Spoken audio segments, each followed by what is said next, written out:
안녕하세요. 책 읽어주는 에젤 강미경입니다. 수원 온누리교회 이영철 목사님은 행복을 위한 축복의 아이콘은 바로 예수님이라고 하시는데요. 예수 믿고 행복해진 사람들의 놀라운 이야기 한번 들어보세요. 우리 교회 집사님의 사연이다. 나는 예수를 믿으면서 한 가지 풀지 못하는 의문점이 있었다. 처가댁은 장인 장모님이 장로 권사로 교회 열심히 다니신다. 평생 시골 교회에 죽도록 봉사하시면서 사셨는데 왜 늘 가난하고 어려운 일들이 끊이지 않는지 궁금했다. 큰 처남은 법대를 다니다가 정신분열증이 생겨 20년을 약물로 지내고 있고, 둘째 처남은 근육과 뼈가 점점 굳어가는 불치병에 걸려있다. 이런 처가댁을 보면서 늘 내 마음속에 의문이 있었다. 신앙생활을 열심히 한 결과가 이런 것이라면 누가 예수를 믿겠는가? 그런데 어느 날 작은 처남이 내가 사는 수원으로 이사를 왔고 우리 교회에 출석하면서 그 궁금했던 원인과 비밀을 알게 되었다. 작은 처남은 강직성 척추염으로 약을 복용하지 않으면 고통스러워 견딜 수 없고 뼈와 근육이 굳어 거동하기 불편했다. 목이 굳어지자 밤 넘기는 것도 힘들어했고 체격은 점점 더 왜소해졌다. 처남은 어릴 때부터 신앙생활을 해왔다. 어느 날 목사님이 나와 처남을 불러 식사 자리를 마련했고 처남에게 언제 병이 생겼는지 그리고 아버지가 어떤 분이신지 물으셨다. 아버지가 혹시 교회를 섬기시면서 목회자와 다투지 않으셨나요? 처남은 그동안 본 대로 아는 대로 이야기했고 목사님은 다 들으신 후 말씀하셨다. 집사님이 가진 이 질병의 원인은 바로 아버지의 죄로부터 온 것입니다. 장인은 주유소 사업을 하셨는데 사업도 잘 되고 돈이 생기다 보니 마음이 높아졌다. 겸손하시던 장로님이 자연스럽게 어깨에 힘이 들어가고 목소리가 커졌다. 교회에서도 은근히 사람들을 무시하면서 모든 일을 좌지우지했다. 목사님 설교가 마음에 안 들면 사임시켰고 자기 감정에 거슬리면 꼬투리를 잡아 목사를 해임시켰다. 예배 시간에도 목사님이 미리 의논하지 않은 사항을 광고하면 장로님은 자기 허락 없이 광고했다고 성도들 앞에 나가 광고를 취소했다. 하나님은 눈에 보이지 않으니 전혀 무서운 것이 없었던 것이다. 장로님이 교회를 자기 마음대로 쥐락펴락하던 어느 날 주유소에 불이 났고 하루아침에 알거지가 되어버렸다. 남은 인생을 가슴을 치며 눈물로 보내다가 죽을 때 자식들을 불러놓고 이런 유언을 남겼다. 얘들아, 내가 돈 품께나 있다고 교만해서 하나님의 교회와 주의 종을 좌지우지했더니만 하나님이 나를 징계하셔서 오늘날 내가 이렇게 되었구나. 얘들아, 너희는 절대 이 예비와 같이 행하지 말고 교회를 겸손하게 종처럼 잘 섬겨라. 사람들은 힘이 조금 생기면 그 힘을 과시하고 싶어하고 그 높아진 마음이 사탄의 미끼가 된다. 특히 시골 교회는 목회자들이 잠시 있다가 떠나면서 자주 바뀌기 때문에 오랜 세월 교회를 지켜온 장로님들이 더욱 주인 노릇하고 싶은 유혹에 쉽게 빠진다. 처남이 말했다. 한 번은 아버지가 목사님과 회의 중에 다투시고 집에 오셨어요. 얼마 후 목사님이 저희 집까지 사과하러 오셨는데도 아버지가 사과를 안 받아주시고 집에서 또다시 언성을 높이며 싸우셔서 가족들이 말린 적이 있었어요. 그리고 그날 밤 제가 꿈을 꾸었습니다. 큰 아나콘다 같은 뱀이 우리 논에 물꼬를 틀어막고 있더라고요.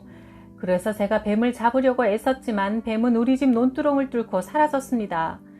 그런 꿈을 꾸고 얼마 있지 않아 대구에서 대학에 다니던 형이 갑자기 정신 이상이 왔습니다. 형은 아버지의 우상이었어요. 아버지는 형에게 모든 것을 걸고 기대했습니다.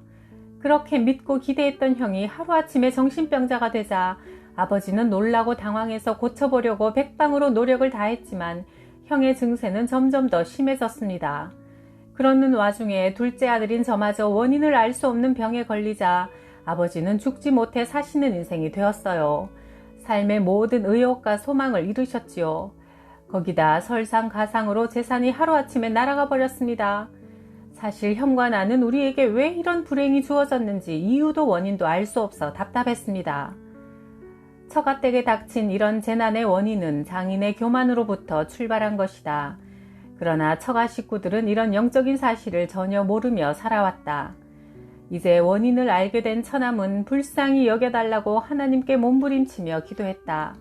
하나님, 아버지가 교회를 회방한 죄를 용서하시고 저의 남은 생은 건강한 몸으로 주님을 잘 섬길 수 있도록 은혜를 베풀어 주옵소서. 하나님은 처남에게 은총을 베푸셔서 치료의 광선을 비추어 주셨다.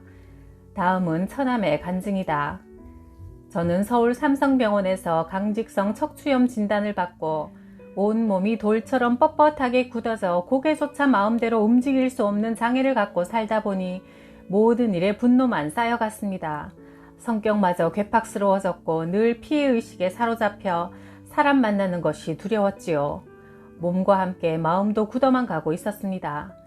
그러던 중 여동생 부부가 다니는 수원 온누리교회에 오게 되었고 매주 토요일마다 성령 기도에 참석했습니다. 목사님이 저를 위해 특별히 기도해 주셨고 저도 간절히 회개 기도를 드리자 꿈같은 일이 일어나기 시작했습니다. 한 주먹씩 먹던 약을 안 먹어도 아프지 않았고 굳었던 허리도 부드러워지면서 펴지기 시작했습니다. 매일 새벽 기도를 다니며 하나님의 은혜가 부어지자 가슴속에 가득 찼던 분노와 증오가 사라지고 마음속에 기쁨과 평안이 찾아왔습니다. 독한 약을 복용하여 늘 시커멓게 죽어있던 피부도 제 색깔로 돌아오기 시작하여 아주대 병원에 가서 검진을 받아보니 남아있던 진행성 병균이 모두 사라졌다는 결과가 나왔습니다. 내 몸의 뼈와 근육을 점점 굳어지게 만들어 나에게 그렇게 고통을 주던 진행성 병균이 모두 사라졌다는 겁니다. 그러나 의사는 더 나빠지진 않겠지만 이미 병이 진행되어 지금까지 굳어있는 몸은 다시 회복할 수 없다고 했지만 하나님의 치료는 놀라워서 지금 저는 헬스도 하고 수영도 하고 있습니다. 아무 소망 없이 고통 가운데 살던 저에게 하나님은 긍휼을 베풀어 주셨습니다. 총체적으로 치유를 받은 것입니다.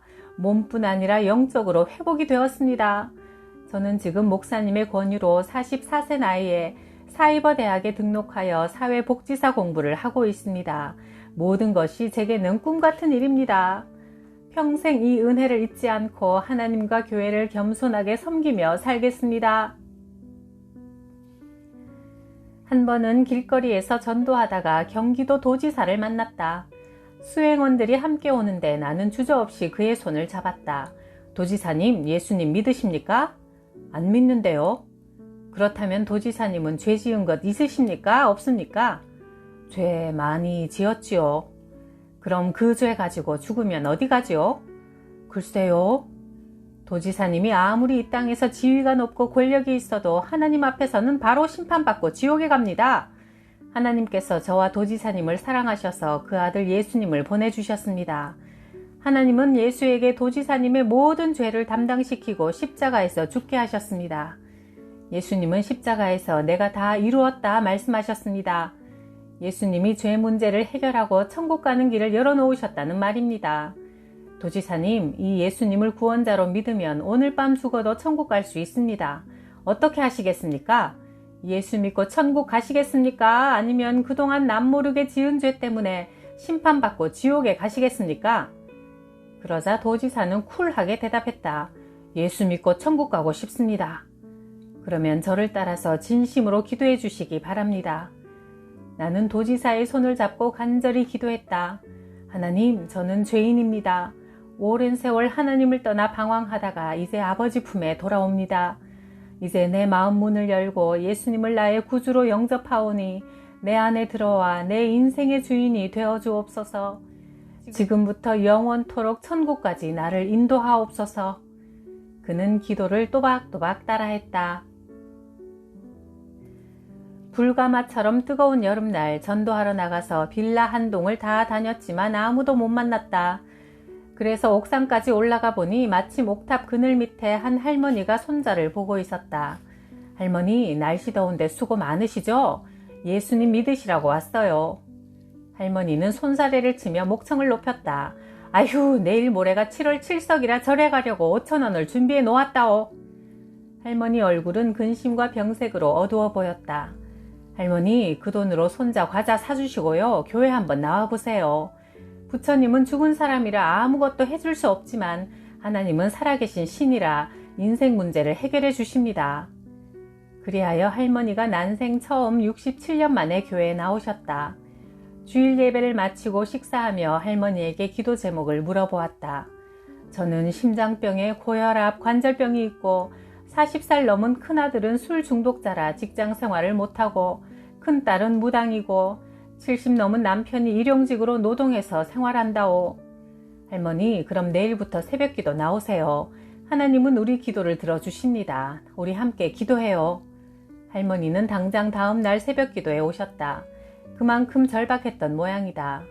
앞자리에 앉아 기도하며 새벽마다 서러워서 울고 한이 많아 울고 죄 때문에 울고 아들 때문에 울고 큰딸 때문에 울고 또 하나님을 알게 해주신 것에 감사해서 울며 기도하자 하나님은 먼저 할머니의 심장병, 관절염 등 몸의 모든 질병을 고쳐주셨다.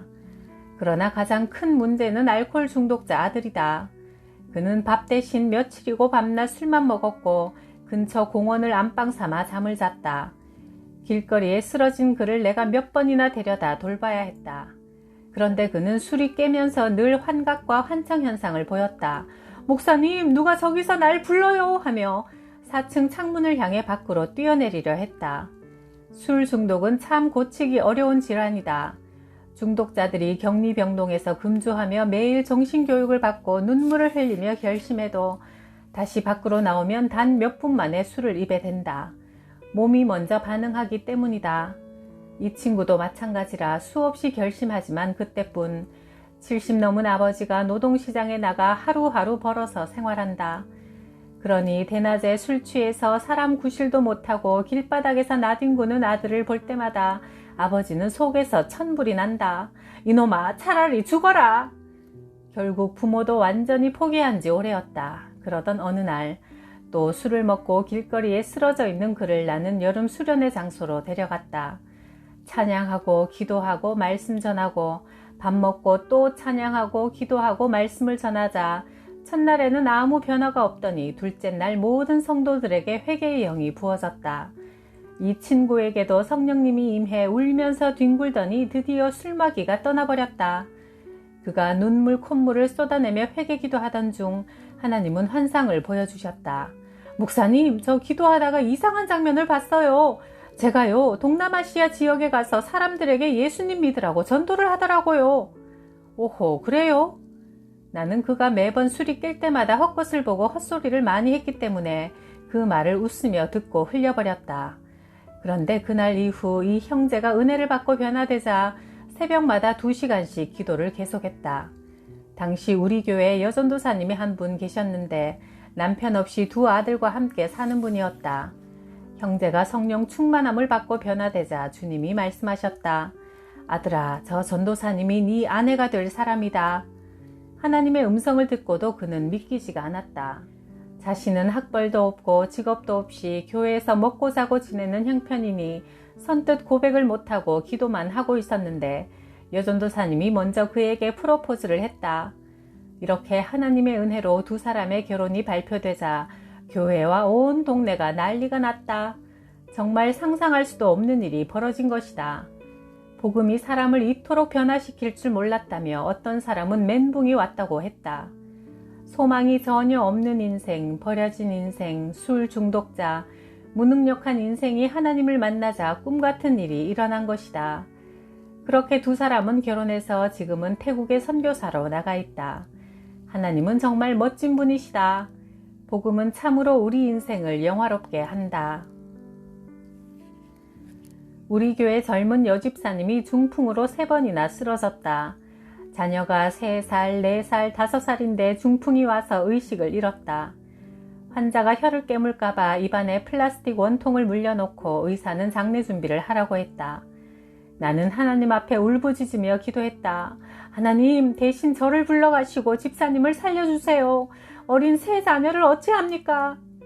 하나님이 불쌍히 여기셔서 20일 만에 의식이 돌아왔다. 집사님이 간증했다. 제가 천국과 지옥을 경험하고 왔어요. 천국에 갔더니 제 집이 없는 거예요. 제가 예수는 믿었지만 몸이 불편하다는 이유로 봉사한 것이 전혀 없었잖아요. 그래서 목사님, 부탁이 있어요. 저에게 일거리를 좀 맡겨주세요. 난감했다. 그녀는 고통 중에 그동안 얼마나 몸부림쳤는지 앞니빨이 다 빠져버렸고 입에서는 계속 침이 줄줄 흘러나왔다. 성한 곳이라곤 돌아온 의식과 오른팔뿐이다. 이런 몸으로 무슨 봉사를 할 수 있을까? 나는 국리 끝에 집사님에게 설교 원고 정리를 맡겼다. 집사님은 주일 예배가 끝나면 녹음된 설교 테이프를 들으며 한 손으로 컴퓨터 자판을 쳐서 원고 정리를 했다. 쉬지 않고 작업해서 목요일이 되면 지난주 설교 말씀이 정리되어 나왔다. 집사님은 설교를 들으며 계속 원고 정리를 하다 보니 점점 건강이 좋아지게 되었다. 동네 내과 병원 의사를 전도하기로 작정하고 환자로 가장하고 병원을 찾아갔다. 어떻게 오셨어요? 배가 아파서요. 음식을 먹으면 소화가 잘 안 되네요. 정확하게 검진하기 위해 위 내시경 검사를 해야겠습니다. 오늘 저녁 금식하고 내일 오전에 다시 오세요. 나는 다음날 아침 병원에 가서 난생 처음 위 내시경 검사를 받았다. 우액 우액 소리를 내며 힘든 검사를 마치고 난 후 나는 의사의 손을 잡고 복음을 전했다. 의사는 얼떨결에 다 들어주었지만 내가 전도하러 또 병원에 찾아가면 진료실에 있다가 밖으로 도망갔다. 그러던 어느 날 나는 집으로 찾아갔다. 대문 앞에서 기다리니 그날따라 의사는 친구들과 술을 마시고 밤 11시쯤 취해서 돌아오다가 내가 대문 앞에 서 있는 걸 보고는 화들짝 놀라 술이 확 깨버렸다고 한다. 결국 그는 두 손 들고 교회에 나오게 되었다. 그는 처음 교회에 나오자마자 첫 감사 헌금을 드렸다. 봉투에는 100만 원이나 들어있었다. 예배 후 그는 내게 이런 고백을 했다. 목사님, 사실 제 아버지가 장로님이었어요. 아버지에게 믿음 좋은 의사 친구가 있었는데 그분은 꼭 수술 전에 환자에게 복음을 전하고 예수를 영접시켰습니다. 그리고 환자에게 이렇게 말했지요. 치료는 근본적으로 하나님이 하십니다. 나는 당신을 단지 돌볼 뿐입니다. 내가 최선을 다해 수술할 테니 잘 회복되면 예수님 믿읍시다. 아버지는 친구의 그런 모습이 너무 좋아 저도 그런 의사가 되라고 의대에 보내셨지요. 그런데 저는 군의관으로 군대를 다녀온 후 그만 주님을 떠나버렸습니다. 이제 저는 다시 하나님께 돌아온 탕자입니다. 그 후 그 의사는 열심히 신앙생활하며 환자들에게도 복음을 전하는 멋진 의사가 되었다. 우리 교회 최호관 집사의 간증이다. 장로 아버지와 권사 어머니를 따라 어릴 때부터 교회에 열심히 다녔습니다. 부모님은 하나밖에 없는 아들을 하나님께 드리기로 서원 기도를 하셨고 저는 순종하는 마음으로 신학대학에 입학했지요. 그러다가 약사 여자친구를 만나 결혼했고 아내가 돈을 잘 버는 것을 보고는 전도자의 길을 포기하고 입시 공부를 다시 하여 약학대학에 들어갔습니다. 둘이서 열심히 약사로 일한 결과 아파트와 약국을 사게 되었고 친구들 중 제일 잘 나가는 부러움의 대상이 되었죠. 그렇게 기반을 잡고 편안히 살게 되었을 무렵 아내가 갑작스런 병으로 세상을 떠나고 말았습니다. 그때 제가 다시 하나님께로 돌아올 절호의 기회였지만 저는 아이들 뒷바라지를 위해 더욱 오로지 돈을 벌겠다는 일념으로 아침부터 밤늦도록 연중무휴로 일했습니다. 그러다가 하루에 처방전 150건을 받는다는 대형 약국을 2억을 투자해 인수했는데 내가 들어오자마자 2층에 있던 내과가 이사를 가버리고 말았습니다. 그래서 할 수 없이 다른 약국을 인수했는데 그 약국마저 병원이 확장 이전하는 바람에 또 다시 실패하여 4억 원을 날려버리고 저는 절망 속에 독약을 마시고 스스로 목숨을 끊고 삶을 끝내려고 시도했지요. 기적적으로 의식을 되찾은 곳은 대학병원 응급실이었습니다. 그래도 잃어버린 돈에 대한 미련을 버리지 못하고 보험 영업을 시작했습니다. 회사 동료의 소개로 김미고 집사님을 만나 수원 온누리교회에 나오게 되었지요. 지금껏 많은 교회를 다녀봤지만 이렇게 엄마 품에 안긴 것처럼 포근하고 따뜻한 곳은 없었습니다.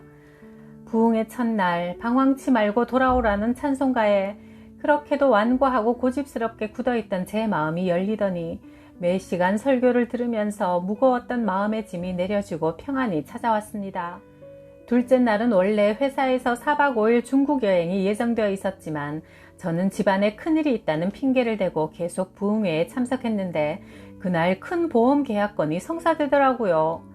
게다가 예배 중 갑자기 가슴에 뜨거운 불이 임하면서 그날은 온종일 거리의 나무와 꽃들과 사람들이 나를 향해 활짝 웃으며 반겨주는 것 같이 행복했습니다. 하나님의 은혜에 감사해 일주일 동안 하루 한 끼를 금식하며 기도하면서 지금까지는 주님을 떠나 내가 주인이었던 삶을 살다가 실패했지만 이제는 나를 다시 살리신 하나님께 복종하며 하나님의 영광을 위해 살겠노라 다짐했답니다. 우리 교회 또 다른 약사 집사님의 간증이다. 의학 분업 때 약국에 위기가 닥쳤습니다. 많은 동네 약국들이 병원 옆으로 이전하거나 통폐합되었고 특히 작은 약국들은 다 문을 닫았지요. 제가 운영하던 약국도 큰 타격을 입을 수밖에 없었습니다. 나는 퇴근 후 밤늦은 시간에도 교회에 나와서 기도했고 어려울수록 교회 일에 기꺼이 헌금하며 동참했습니다. 그러던 어느 날 제 약국 2층에 병원이 들어왔어요. 사실 그곳은 병원이 들어올 좋은 입지 조건이 아니었습니다. 버스가 다니는 대로변도 아닌데 하나님께서 내과 병원을 끌어들이셨어요. 약국은 이전보다 더 잘 되었습니다. 심은 대로 거두는 것은 하나님이 정하신 진리의 법칙 중 하나다. 한 번은 대전에서 부흥회를 인도하고 돌아오는 길에 천안에 사시는 어떤 목사님이 안수 기도를 해달라고 하셨다.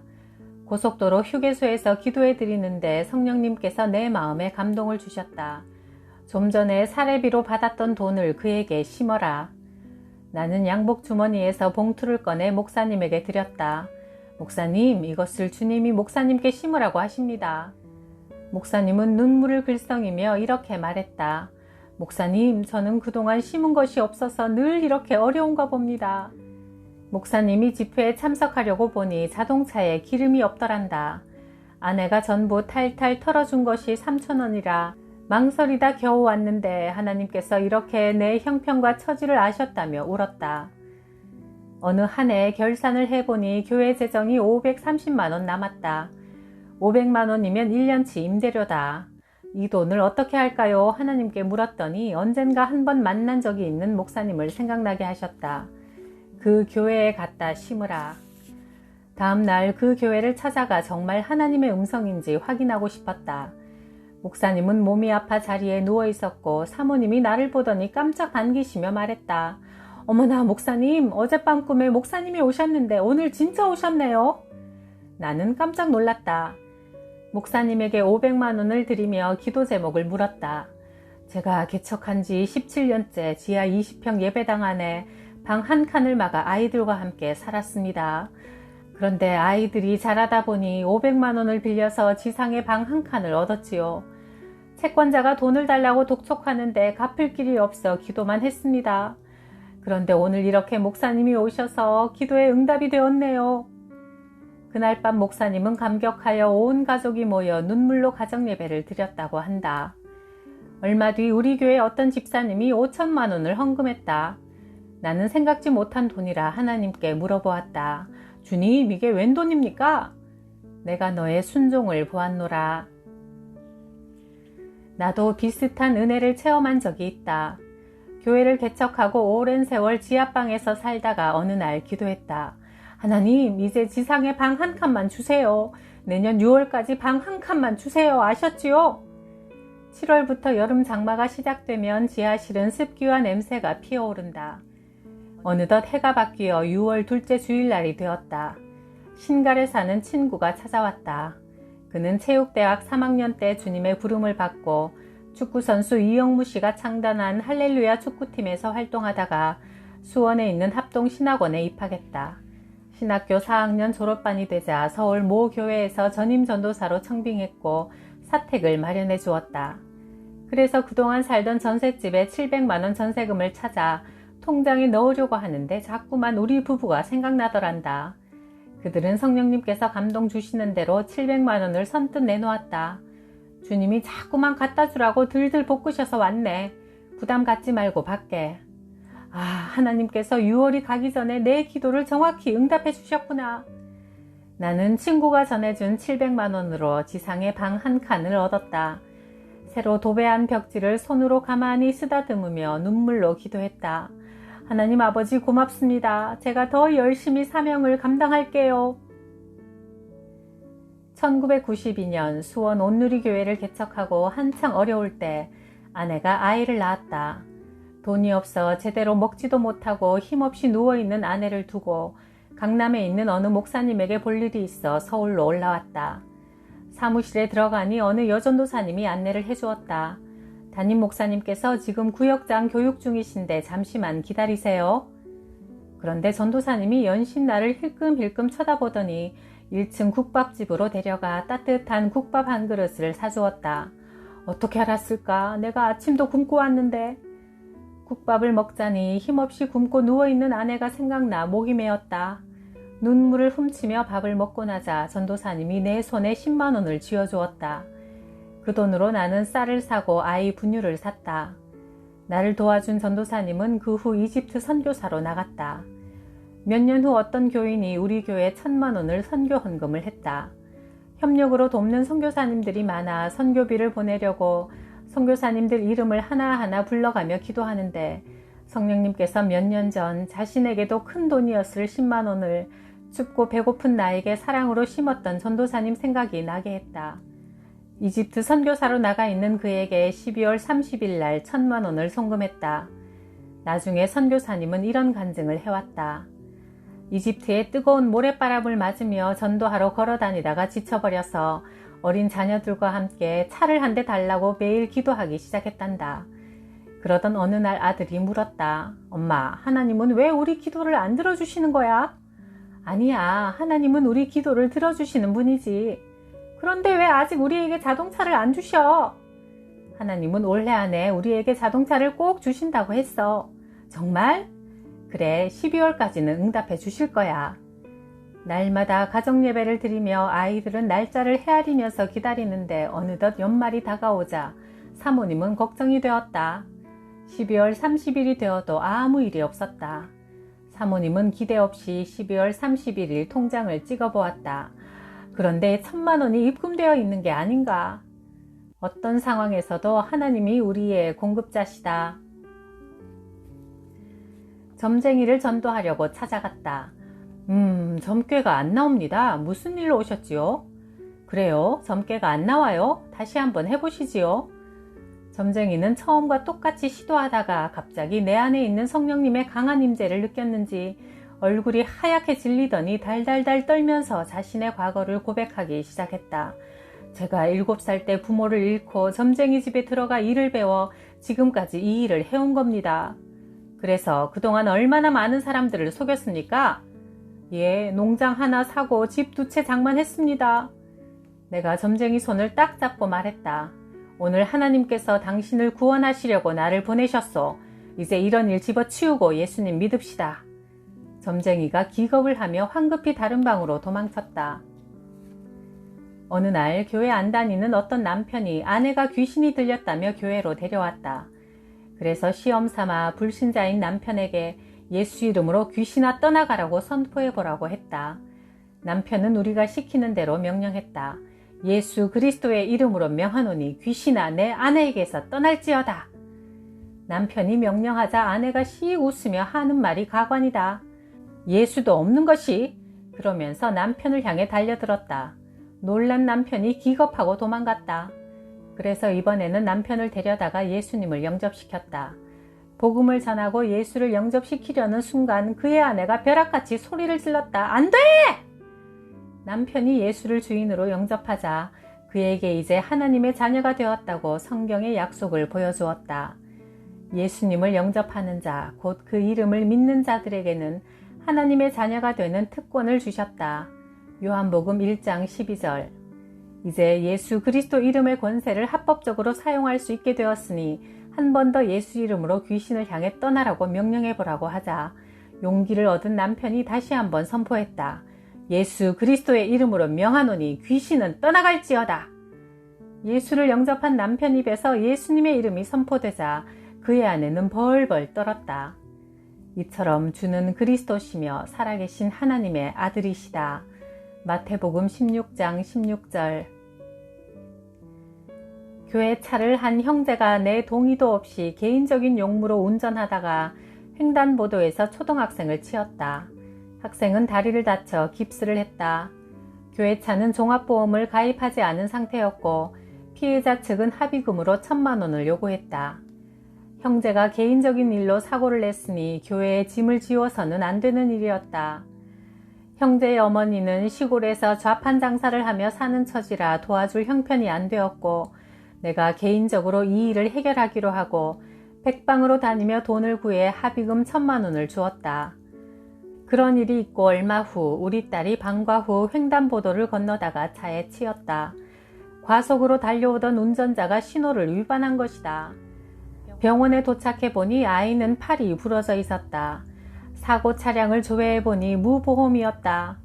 횡단보도에서 일어난 사고이기 때문에 내가 합의를 해주지 않으면 운전자는 형사처벌을 받게 되었다. 이번엔 내가 피해자가 되었다. 나도 합의금으로 1,000만 원을 생각하며 기도했다. 하나님, 저는 1,000만 원 정도 받아야 할 것 같은데 하나님은 어떠세요? 그냥 해주어라. 네? 그냥요? 주님께 물어본 것을 후회했다. 합의를 보려고 운전자가 왔다. 나는 솔직히 합의금으로 1,000만 원을 받고 싶었습니다. 그런데 하나님께서 당신을 얼마나 사랑하시는지 합의금을 받지 말고 그냥 용서해 주라고 하십니다. 아이고, 목사님 감사합니다. 제가 예수님을 믿겠습니다. 그는 자리에서 벌떡 일어나 연신 허리를 굽혀 감사하다고 했다. 나는 그에게 복음을 전하고 예수님을 영접시켰다.